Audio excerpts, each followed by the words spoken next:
Hey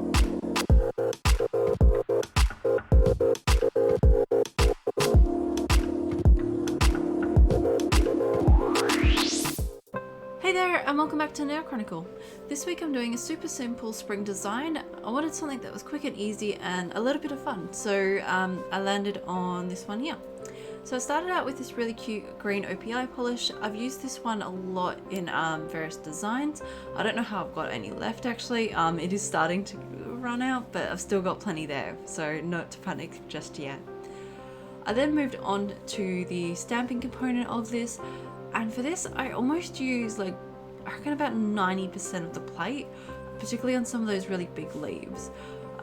So I'm just using a dark green Conad and just stamping the leaves around my nails, trying to create like a really cool pattern.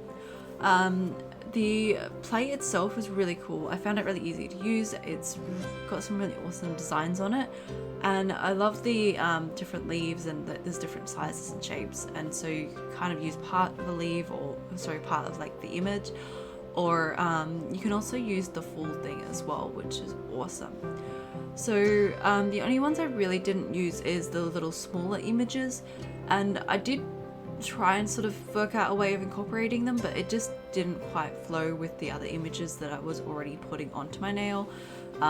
So I just went with the bigger leaves and stuck with that. I did have one image not pick up properly, but for the most part all of them did, and it could just be that I'm running out of that dark green polish as well.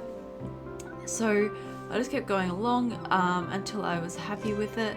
Tried to get some of the images that had like the text on it as well, which were really cool. And yeah, so once I'd finished all the stamping, I just did the usual Maniology smudge-free top coat, plus an OPI start to finish over the top. So I hope you enjoy this design. Let me know in the comments what you think, and don't forget to hit that like and subscribe button. Thank you so much for watching. Until next time, I'll see you then. Bye!